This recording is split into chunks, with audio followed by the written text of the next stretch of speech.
Mi esposa vendió el anillo de bodas de mi familia para comprar unos zapatos de diseñador. El mundo tal y como lo conocía se desmoronó en un instante, con la tranquilidad con la que se arroja un guijarro a un estanque. Mi pronto a ser exesposa, Valeria, de 25 años, y yo, Diego, de 29, llevábamos casados apenas 8 meses, un suspiro en el tiempo si se compara con los 3 años de noviazgo que los precedieron. Hace apenas unos días, sentado en la fría e impersonal oficina de mi abogado, firmé los papeles que darían inicio a nuestro divorcio. El motivo era tan doloroso como sencillo de explicar. Ella había vendido el anillo con el que le propuse matrimonio. Pero no era una joya cualquiera, comprada en un escaparate con el sudor de mi frente, era de oro blanco, con un diamante central de talla antigua rodeado de una constelación de pequeños zafiros, y lo más importante, había pertenecido a mi bisabuela, a mi abuela y a mi madre. 3 generaciones de mujeres de mi familia lo habían llevado con orgullo y amor. Para mí, era mucho más que un objeto de valor, era un símbolo tangible de nuestra historia, un hilo de plata que conectaba el pasado con el futuro que esperaba construir. Ella lo sabía. Se lo había dejado claro, con una sonrisa llena de emoción, el día que se lo entregué en aquel pequeño restaurante junto al mar. Quiero que, si tenemos una hija, algún día lleve este pedazo de nuestra historia. Era una pieza para atesorar, un lazo sagrado con nuestras raíces que ella, en ese momento, pareció entender y abrazar. La semana pasada, un martes cualquiera que empezó con el aroma del café y los croissants, la rutina se rompió de la forma más brutal. Mientras desayunábamos, mi mirada se posó en su mano izquierda, que sostenía la taza, y noté que estaba vacía, extrañamente desnuda. Un vacío frío se instaló en mi pecho. «Cariño, ¿dónde está tu anillo?», pregunté, tratando de que mi voz no delatara el pánico que empezaba a trepar por mi garganta. Ella alzó la vista, con una tranquilidad que me heló la sangre hasta la médula, y lo dijo sin más: «Lo había vendido». Me explicó, con la misma naturalidad con la que se comenta una previsión meteorológica, que le parecía antiguo y pasado de moda, que no encajaba con su estilo personal. Y luego, con un brillo de satisfacción en los ojos que nunca le había visto, me detalló que con el dinero se había comprado 2 pares de zapatos de una marca de lujo italiana, los mismos que había estado señalando en revuelas semanas, y un collar de diamantes de una joyería fina del barrio Salamanca. Actuaba como si lo que había hecho fuera lo más normal, lo más lógico del mundo, como si hubiera reciclado un periódico viejo. Yo, por supuesto, empecé a enfurecerme. La imagen de mi madre y de mi abuela, las 2 mujeres a quien más adoro en este mundo y que están vivas y lúcidas, invadió mi mente. Si se enteraban, no sería solo una decepción, sería una puñalada trapera.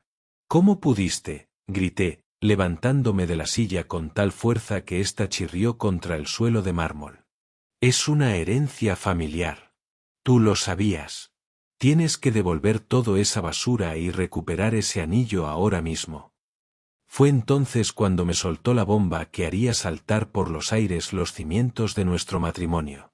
Me aclaró, con una frialdad que no le conocía y que me hizo dudar si había vivido estos años con una extraña, que no había sido un error, ni un arrebato de locura. Lo había hecho a propósito, de forma premeditada. Y, para mi mayor horror, tenía su defensa perfectamente preparada.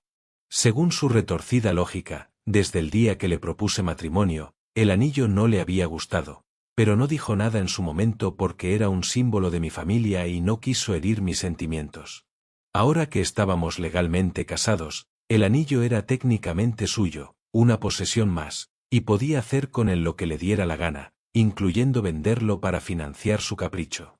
Y, en su opinión, yo no tenía ningún derecho a quejarme. Para ella, era un argumento jurídica y moralmente irrefutable. La discusión escaló como nunca antes. Los gritos llenaron el apartamento, rebotando contra las paredes que habían sido testigos de nuestras risas. Fueron reproches, palabras afiladas como cuchillas que salían de nuestras bocas y que ya no se podrían retirar. Le espeté, con la voz ronca por la rabia, que necesitaba ese anillo de vuelta, a cualquier costo, que era una cuestión de honor familiar. Ella, con los brazos cruzados y una mirada desafiante, me respondió con calma gélida que ella no devolvería nada, que amaba sus nuevos zapatos, y que si a mí me importaba tanto ese trasto viejo, yo mismo tendría que comprárselo al comprador. La rabia, la decepción y una profunda sensación de traición me cegaron. Sin pensar, corrí a nuestro dormitorio, empacé una maleta rápidamente con lo esencial, agarré las llaves del coche y salí disparado hacia la puerta. Ni siquiera alzó la mirada del móvil cuando la puerta se cerró de golpe detrás de mí. El sonido del portazo resonó en el silencio del pasillo como el fin de algo. Pasaron 2 días interminables en una habitación anónima de un hotel de las afueras. El teléfono permaneció terriblemente silencioso. No recibí ni una llamada, ni un mensaje de disculpa, ni un simple ¿dónde estás? Su silencio era más ensordecedor que todos nuestros gritos juntos. Era la confirmación de que, para ella, no había nada que discutir. Al tercer día, la desesperación y la claridad se apoderaron de mí. Hablé con mis amigos más cercanos, aquellos que conocían la historia del anillo, y su indignación fue un bálsamo. Me recomendaron a un excelente abogado de familia. Después de una larga y cruda consulta, tomé la decisión más drástica: bloquear a Valeria de todas mis redes sociales y de mi teléfono. Era un corte necesario, un torniquete para no desangrarme emocionalmente. Al día siguiente, el correo certificado con los papeles del divorcio llegó a mi hotel. Los firmé con una mano temblorosa pero firme. Faltando al trabajo, conduje de vuelta a nuestro apartamento en pleno día, cuando sabía que ella estaría en su oficina. La atmósfera del lugar me resultó opresiva. Dejé la copia de la demanda sobre la mesa de centro del salón, ese mismo lugar donde habíamos compartido tantas noches de películas y conversaciones, y me puse a la tarea de vaciar mi vida de allí. Mis amigos, mis hermanos de alma, acudieron sin dudar. Cargamos mis libros, mi ropa, mi equipo de música, mis videoconsolas, las fotos enmarcadas, mis recuerdos de una vida anterior, todo lo que me definía en ese espacio. Lo guardaron en sus casas, en sus garajes, hasta que encontrara un nuevo lugar donde aterrizar. Cuando terminamos, sudorosos y exhaustos, el apartamento parecía como si yo nunca hubiera vivido allí. No quedaba un solo rastro de mi presencia, de nuestros 3 años juntos. Era un espacio limpiado, un palimpsesto donde nuestra historia había sido borrada. Regresé al hotel, como si siguiera un guión previsible. Alrededor de las 7 de la tarde, mi teléfono empezó a enloquecer. Llamadas de sus padres, mensajes de WhatsApp de sus amigas. No puedes hacer esto, Diego, es una locura, es una tontería, una bobada, habla con ella, el matrimonio se trabaja, no se abandona. Incluso, en un intento magistral de manipulación, dijeron que Valeria, destrozada y arrepentida, ya había contactado al joyero para recomprar el anillo, pero que yo, en mi irracionalidad, no le había dado tiempo a enmendar su error, pintándome como el villano despiadado, el marido que abandona por un capricho. Por un breve, terrible momento, la duda se instaló en mi mente. ¿Habría exagerado? ¿Estaba siendo demasiado orgulloso? ¿Era yo, en realidad, el malo de esta película? La presión era asfixiante. Pero, respirando hondo, recordé su frialdad, su justificación. Y, con un pulso firme, los bloqueé a todos también. Era mi trinchera digital. Nadie en mi familia sabía nada todavía. Mi abuela materna, la propietaria original del anillo, la mujer que me contaba historias de cómo mi abuelo se partió la espalda ahorrando para comprarlo, es mayor y su corazón no es fuerte. Temía, de verdad, que la noticia le provocara un shock del que no se recuperara. Tenía que recuperar el anillo antes de decirles algo. Era mi misión, mi única obsesión. Valeria, en un arranque de crueldad durante nuestra pelea final, me había escupido el nombre de la joyería a la que lo había vendido, Joyeros La Fortaleza, un establecimiento con reputación de ser intransigente, situado en una céntrica galería comercial. Los contacté con el corazón en un puño. Al otro lado del teléfono, la voz de don Ricardo, el dueño, era seca y profesional. Confirmó que tenía el anillo. Pero cuando me dio el precio, se me heló la sangre. Era un 50% más alto de lo que le había pagado a Valeria. Empecé una agotadora y humillante negociación con él, rogándole casi, explicándole el valor sentimental. Le pregunté, con la voz quebrada, si una mujer joven, morena, también estaba intentando recomprarlo. Me confirmó que sí, que una señorita Valeria había llamado interesada, y que, para ser justos, había decidido vendérselo a quien primero le llevara el dinero en efectivo. Además, me soltó una advertencia que me dejó sin aliento. El anillo estaba en exhibición en su vitrina y, dado su valor, si otro cliente con mejor ojo y más dinero ofrecía una cifra superior, no dudaría en vendérselo. Los negocios son los negocios, joven, dijo sin un ápice de emoción. No era un mediador sentimental, era un comerciante. Sentí una urgencia desesperante, como si estuviera intentando sacar un tesoro de un barco que se hundía rápidamente. Han pasado 4 días desde que mi mundo voló en pedazos. La soledad del hotel y el run de mis propios pensamientos me llevaron a buscar un atisbo de cordura en foros de Internet, donde conté mi historia de forma anónima. La oleada de apoyo, de comentarios de extraños que entendían perfectamente el valor de una herencia familiar, fue un salvavidas. Me reafirmó en que no estaba loco, ni era un materialista. Ella había traspasado un límite fundamental, un respeto básico que no tiene vuelta atrás. Con una determinación renovada, bloqueé a todos sus contactos de forma definitiva. Valeria siempre tuvo un punto superficial, una querencia por las marcas caras y las apariencias que yo, ingenuamente, atribuí a su juventud. Pero nunca, en mis peores pesadillas, imaginé que sería capaz de una calculada frialdad así. Y lo peor de todo fue su justificación, fría y legalista, como si mis sentimientos, mi historia familiar y el legado de mis antepasados fueran irrelevantes frente a su deseo de unos zapatos de diseñador. Eso fue lo que me abrió los ojos por completo. Si a los 8 escasos meses de matrimonio ya creía que podía pisotearme de esa manera, que podía reducir un símbolo sagrado a un simple cheque, no quería ni imaginar qué futuro nos esperaba. En cuanto al anillo, don Ricardo me informó, con un deje de curiosidad malsana en la voz, que Valeria había dejado de responder a sus mensajes y llamadas hacía 2 días. Su supuesto y publicitado arrepentimiento era puro teatro, una farsa montada para quedar bien ante sus amigos y presionarme a mí para que cediera. Decidí que no esperaría ni un minuto más. Reuní el dinero, con un gran esfuerzo que implicó sacar de mis ahorros e incluso pedir un pequeño adelanto a un amigo, y acordé con el joyero ir al día siguiente a primera hora a pagar y recuperar lo que era legítimamente mío, aunque me costara el doble. Antes de hacerlo, necesitaba contar la verdad.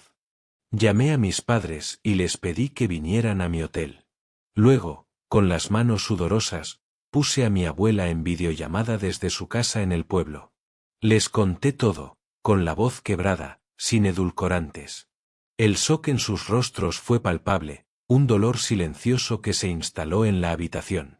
Mi abuela, a través de la pantalla, rompió a llorar de alivio cuando le aseguré que el anillo estaba a salvo y que al día siguiente estaría en mis manos. Pero luego, con una fuerza que no sabía que tenía, la tristeza se tornó en una ira sorda. Esa muchacha le debe ese dinero, Diego. No es justo. Es un robo, una falta de respeto, exclamó, sus frágiles manos temblaban. Les expliqué, con la voz cansada, que pelear legalmente por eso sería un suplicio largo, costoso y emocionalmente agotador, y que prefería pagar ese precio por mi paz mental y por cortar todo lazo con ella de una vez por todas. Mis padres, aunque profundamente decepcionados y entristecidos, porque ellos también habían querido y aceptado a Valeria como una hija, me entendieron. Mi madre se acercó y me abrazó, y yo, finalmente, con la cabeza apoyada en su hombro, rompí a llorar como no lo hacía desde niño. Fue la primera vez que permitía que la tristeza, la rabia y la pérdida me vencieran por completo. Y, aunque doloroso, fue profundamente liberador. La mañana siguiente amaneció fría y gris. Conduje hasta el centro con una mezcla de nerviosismo y determinación. Joyeros La Fortaleza era tan imponente y frío como su nombre sugería. Don Ricardo, Un hombre entrado en años, de gafas de carey y una sonrisa que pretendía ser afable pero que escondía un deje de chismoso, me recibió como si esperara mi visita. Mientras extendía el cheque sobre el mostrador de caoba, me comentó, sin que yo le preguntara nada, que la señorita Valeria lo había bloqueado también de su teléfono. Curioso, ¿no le parece?, dijo con un levísimo encogimiento de hombros, si decía estar tan arrepentida y ser tan insistente al principio. En fin, las personas son un misterio. Su comentario, cargado de una intención que no supe descifrar, solo confirmó mi corazonada. Todo había sido una farsa para manipular la situación a su favor. Firmé el cheque con un trazo firme, sintiendo el peso del dinero que representaba. Don Ricardo, con unos finos guantes blancos, sacó el anillo de la vitrina. Al tomarlo, sentí una descarga, la conexión con mi abuela, con mi madre. Lo guardé en el bolsillo interior de mi chaqueta, pegado al corazón. Un alivio inmenso, mezclado con una amarga rabia, me inundó. Al menos, esa batalla estaba ganada. Esa misma tarde, ya de vuelta en el hotel, recibí una llamada de un número desconocido. Instintivamente, pensando que podría ser algo del trabajo, contesté. Diego. Era la voz de Valeria. No colgué, pero el silencio del otro lado del auricular se volvió pesado, elocuente. Yo no dije nada, simplemente respiré, escuchando. Su voz sonaba frágil, diferente a la de la mujer fría y calculadora de nuestra última pelea. No empezó con un lo siento. Me dijo, con palabras medidas, que quería verme una última vez para entregarme los papeles del divorcio firmados en persona y, según ella, aclarar las cosas, para que no queden cabos sueltos. Aunque yo permanecí en un silencio absoluto, ella, tras una pausa, concluyó, estaré en el apartamento mañana al mediodía. Iré solo para eso. Y, sin esperar una respuesta, colgó. Pasé la noche en vela, dando vueltas en la cama, la mente nublada por la duda y una malsana curiosidad. ¿Qué podía querer aclarar? ¿Era otra trampa? ¿Un último intento de manipulación? Pero al amanecer, con la luz filtrándose por las persianas, decidí que iría. Necesitaba esos papeles firmados en mi poder, y una parte de mí, la última que se aferraba al hombre que una vez la amó, necesitaba verla una última vez, necesitaba entender. Al llegar al apartamento a la hora señalada, noté que estaba aún más vacío, si cabía. Solo los muebles que alquilábamos con el piso permanecían, creando un eco fantasmal. Ella estaba de pie en el centro del salón, pálida, con un sobremanila en la mano. Parecía haber envejecido varios años en unas semanas. Me lo alcanzó sin mediar palabra, sin acercarse siquiera. Dentro estaban los documentos, firmados en todas las páginas necesarias. Luego, de su bolso, sacó un segundo sobre, más pequeño, y me entregó un cheque. Al mirar la cantidad, mi ceño se frunció. Era por una suma significativa, sin duda, pero no alcanzaba la totalidad de lo que yo había pagado por el anillo. Devolví los zapatos y el collar, explicó en un susurro ronco, evitando mi mirada. No fue fácil, pero lo hice. Esto es lo que pude recuperar. No es todo, lo sé. El resto, te lo pagaré en cuotas, mensualmente. Es lo poco que puedo hacer ahora mismo. Su orgullo parecía haberse quebrado. Asentí lentamente, sintiendo una incomodidad aguda, como si estuviera viendo a una completa extraña. El joyero, don Ricardo, me cobró más de lo que te pagó a ti por él, dije, manteniendo la voz lo más neutral posible. Tuve que pagar, mencioné la cifra exacta, para recuperarlo. Ella bajó la mirada al suelo, ruborizándose de vergüenza. Lo sé. Me lo imaginé. Te cubriré la diferencia. Todas las cuotas serán por esa cantidad hasta saldar la deuda. Te lo prometo. Y por primera vez, su te lo prometo sonó sincero, desprovisto de la arrogancia de antes. Fue entonces cuando, por fin, rompió a llorar. No eran lágrimas de rabia o de manipulación, sino de un dolor hondo y genuino. Diego, lo siento. Lo siento mucho. De verdad. Las lágrimas le corrían por las mejillas libremente, salpicando el suelo de parqué. Nunca quise que las cosas llegaran a este punto. Nunca pensé, no sé en qué estaba pensando. Su cuerpo se estremecía. He estado sintiéndome horrible todas estas semanas, encerrada en casa de mis padres. Aunque todos me decían que no era para tanto, que era solo un anillo, que tú estabas exagerando, yo sabía, aquí en el fondo, se golpeó el pecho con el puño cerrado, que te había fallado. Que le había fallado a tu familia. A tu abuela. Tenía miedo de contactarte, un miedo paralizante a que me rechazaras, a oír tu voz llena de desprecio, y sé que lo merezco. Lo sé. Mereces a alguien mejor, alguien que respete tus raíces, que valore lo que tú valoras. Sus palabras me atravesaron como estocadas. La vi allí, vulnerable, pequeña y sinceramente arrepentida, y una parte de mí, la que guardaba el recuerdo de la mujer de la que me enamoré, quiso cruzar la habitación y consolarla. Pero era demasiado tarde. El daño estaba hecho, la confianza, hecha añicos, y el respeto, erosionado hasta su base. La imagen del anillo en la vitrina de don Ricardo era más poderosa que sus lágrimas en ese momento. Me limité a quedarme quieto, como una estatua, escuchando el peso de su confesión. Por eso firmé los papeles sin contestar la demanda, continuó, secándose las lágrimas con el dorso de la mano con un gesto infantil. Porque sé, ahora lo sé con toda certeza, que tienes razón. Que este divorcio, es lo mejor para los dos. Para que tú puedas encontrar a esa persona y yo pueda aprender de este horrible error. Sin esperar una respuesta, sin pedir perdón de nuevo, dio media vuelta y salió del apartamento. La puerta se cerró con un clic suave, mucho menos dramático que el portazo con el que yo me fui, pero infinitamente más definitivo. Oí el motor de su coche arrancar y alejarse, el sonido desvaneciéndose en el tráfico de la ciudad. Me dejó allí, solo, en el silencio espectral de lo que fue nuestro hogar, con los papeles del divorcio en una mano y el cheque en la otra. Me desplomé en el sofá, el mismo donde nos acurrucábamos los domingos por la mañana, y dejé que las lágrimas fluyeran. Lloré no solo por el amor que se había perdido, por la futura que se esfumó en el humo de su frivolidad, sino también por la crueldad de su acto inicial y por el alivio agridulce y doloroso de su finalmente sincera disculpa. No era un llanto de rabia, sino de duelo. El duelo profundo y necesario por el final de un capítulo, por la muerte de una promesa.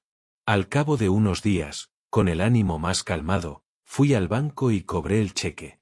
Fue un acto simbólico que me ayudó a cerrar ese capítulo económico, a convertir su disculpa en algo tangible que me permitiría seguir adelante.